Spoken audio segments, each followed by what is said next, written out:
Imaginez la scène. On est le lundi 18 août 2025, près de Nice. Dans une pièce, 4 hommes dorment, et ils sont filmés en direct. Ils sont en plein milieu d'un marathon de streaming, un marathon de 298 heures. Mais pour l'un d'eux, Jean Portmanov, qu'on appelle aussi JP, ses heures sont les dernières. Il est sur le point de mourir, sous les yeux de milliers de personnes. Et voilà le message qui va tout faire basculer. Un message simple, envoyé par un spectateur, lu à voix haute par un ordinateur grâce à un don. Au début, on pourrait croire à une blague, un troll, comme il y en a tant. Sauf que cette fois, ce n'est pas une blague, c'est le début d'une prise de conscience glaçante. Alors, que s'est-il vraiment passé pendant ces derniers instants? Comment est-ce qu'un live stream, un divertissement, a pu se transformer en scène de crime sous les yeux de tout le monde? Réveillé par le message, un des streamers se lève. Il s'approche de JP, le secoue un peu, l'appelle, rien. JP ne bouge plus. Panique. Et soudain, l'écran devient noir. Le direct est coupé. Pour les milliers de spectateurs, le spectacle s'arrête net. Mais la question demeure, comment a-t-on pu en arriver là?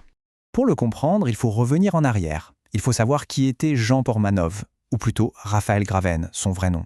Qui était cet homme avant de devenir le protagoniste de cette histoire tragique? En fait, la vie de Raphaël Graven, c'est l'histoire d'une longue quête de sens. Une enfance très compliquée, puis 10 ans dans l'armée qui lui donne enfin un cadre, mais une fois sorti de l'armée, il est de nouveau perdu. Et c'est là que, contre toute attente, le jeu vidéo Fortnite va complètement changer sa vie. Et quand on dit que ça change sa vie, c'est un euphémisme. À son apogée sur la plateforme Twitch, JP, c'est 669 000 abonnés. C'est un chiffre colossal. Il devient une véritable star du streaming français. Mais attention, il faut bien comprendre un truc. Les gens ne suivaient pas JP pour ses talents de joueur sur Fortnite. Non, pas du tout. Ce qui les fascinait, c'était le personnage. Ses colères, ses insultes, ses explosions. Il était imprévisible, brut, et c'est ça qui plaisait. Le chaos était devenu sa marque de fabrique. Forcément, ce style lui vaut pas mal de problèmes sur Twitch, des bannissements à répétition, des sanctions, et c'est à ce moment-là qu'une offre arrive, une proposition qui ressemble à une porte de sortie en or, mais qui va s'avérer être un piège mortel. Voilà le dilemme qui s'opposait à lui. D'un côté, Twitch, la plateforme historique, mais avec des règles de plus en plus strictes. De l'autre, une nouvelle plateforme, Kick, qui promet la liberté totale et surtout qui lui laisse 95% de l'argent des abonnements. Pour un streamer comme JP, le calcul était vite fait. Et en allant sur Kick, JP ne changeait pas seulement de plateforme. Il est entré de plein pied dans le monde du trash streaming. C'est un univers un peu à part où le concept est simple. Repousser les limites de la dignité en échange de dons. Plus c'est choquant, humiliant ou dangereux, plus ça rapporte. L'offre vient d'un autre streamer qui se fait appeler Naruto. Il lui propose le package complet, une place sur Kick, mais aussi une place dans le local, une villa où vivent plusieurs streamers. Fini les problèmes, fini l'isolement. En 2023, JP plaque tout et emménage. Il pensait rejoindre une nouvelle famille. Il venait de signer son arrêt de mort. Parce que très vite, le rêve de communauté s'est effondré. Il est devenu la tête d'affiche d'un spectacle malsain, un spectacle où sa propre souffrance est devenue la principale source de revenus. Les chiffres parlent d'eux-mêmes. Naruto, le chef de la bande, a lui-même admis gagner entre 50 000 et 80 000 euros par mois grâce à ses streams. Et JP, celui qui était au centre de tout, celui qui subissait les humiliations et qui attirait les spectateurs, il touchait à peine 6 000 euros. Il n'était pas un collaborateur, il était le produit.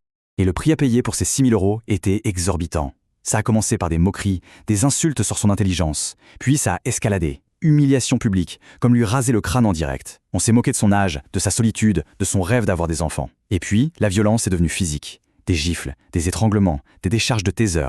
Tout ça en direct. Mais le pire, ce n'était peut-être même pas les coups, c'était l'emprise psychologique. Naruto et son complice, Safin, lui répétaient ça sans arrêt. « Sans nous, tu n'es rien ».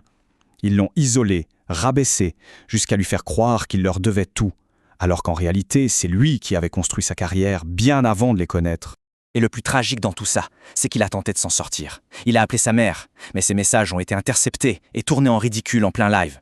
À plusieurs reprises, désespéré, il a carrément supplié les spectateurs d'appeler la police. Personne n'a décroché son téléphone. Le show devait continuer. Après la mort de JP, l'heure est aux questions. Et la principale, bien sûr, c'est de savoir qui est responsable de ce drame. C'est là que l'autopsie vient tout compliquer. Les résultats sont formels, JP n'est pas mort directement à cause des coups. Son corps, épuisé par le manque de sommeil, le stress et probablement des problèmes de santé sous-jacents, a tout simplement lâché.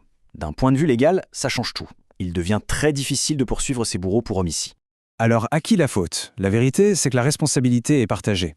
Il y a bien sûr les bourreaux, Naruto et Safin, au premier plan, mais derrière, il y a aussi la plateforme, Kik, qui a laissé faire, il y a le public qui a payé pour voir ça, et puis il y a les autorités qui n'ont peut-être pas agi assez vite.